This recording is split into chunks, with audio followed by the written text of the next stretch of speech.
Pour Friedrich Nietzsche, fondamentalement, l'art désigne toute forme de création, c'est-à-dire toute mise en forme d'une matière dans le seul but de satisfaire ses propres aspirations.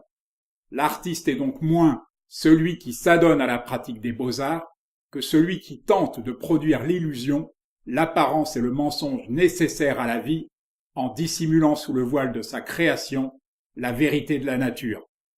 Et Nietzsche de préciser « Nous avons l'art afin de ne pas mourir de la vérité » et d'opposer la puissance créatrice dionysiaque qui produit le meilleur mensonge aux harmonieuses apparences de l'art apollinien.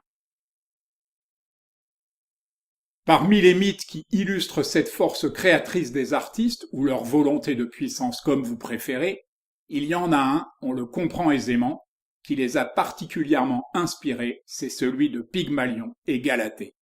Issu des Métamorphoses d'Ovide, qui s'est lui-même inspiré d'une légende grecque très ancienne, l'histoire est celle d'un sculpteur qui tombe amoureux de sa création.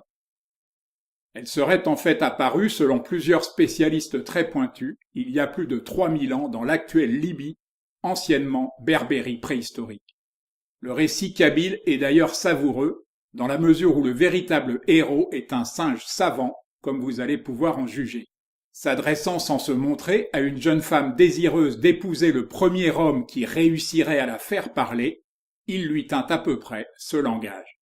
« Ô demoiselle, écoute attentivement et sois impartiale. Il était une fois un artisan qui sculpta un corps de femme dans un tronc d'arbre, si réussi et si ressemblant qu'on aurait dit un être vivant.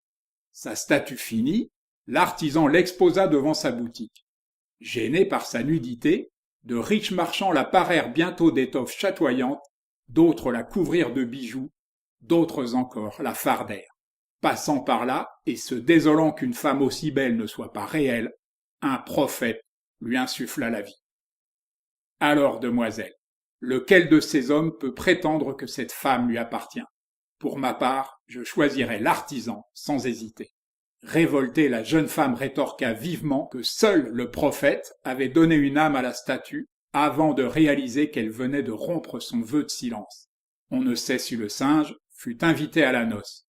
Dans le récit grec, à l'instar d'un Gustave Moreau beaucoup plus tard, Pygmalion semble avoir des femmes une vision assez limitée, les assimilant toutes plus ou moins aux propétides de son enfance chypriote, mi-prostituée, mi-sorcière, qui avaient le mauvais goût de dévorer leurs hôtes, ou pire encore, leurs clients réguliers comme occasionnels.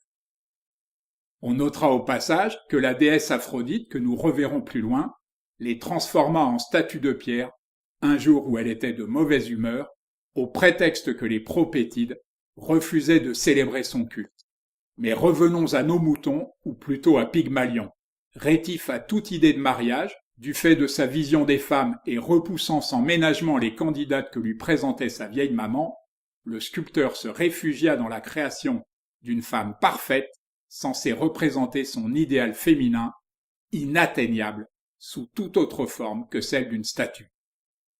Galatée était si réussie que Pygmalion en tomba amoureux, avant même qu'elle soit tout à fait achevée, la parant des plus beaux atours, la couvrant de baisers ou de cadeaux. Émue par cet amour, Aphrodite accéda à la demande du sculpteur d'en faire une vraie femme, et l'on notera que les récits grecs et kabyles finissent tous deux par un mariage. Plus troublante, une autre similitude est qu'ils rejoignent la vision nietzschéenne, l'artisan berbère comme Pygmalion, possédant au plus haut point l'art de cacher l'art, ce mensonge nécessaire à la vie que j'évoquais plus haut. Même s'il renvoyait hier à une déplaisante condamnation de l'indépendance amoureuse des femmes, ou aujourd'hui à une critique moralisatrice du narcissisme de l'artiste se prenant pour Dieu créateur, Pygmalion et Galatée est l'un de ces mythes qui ont fondé la notion même d'humanité.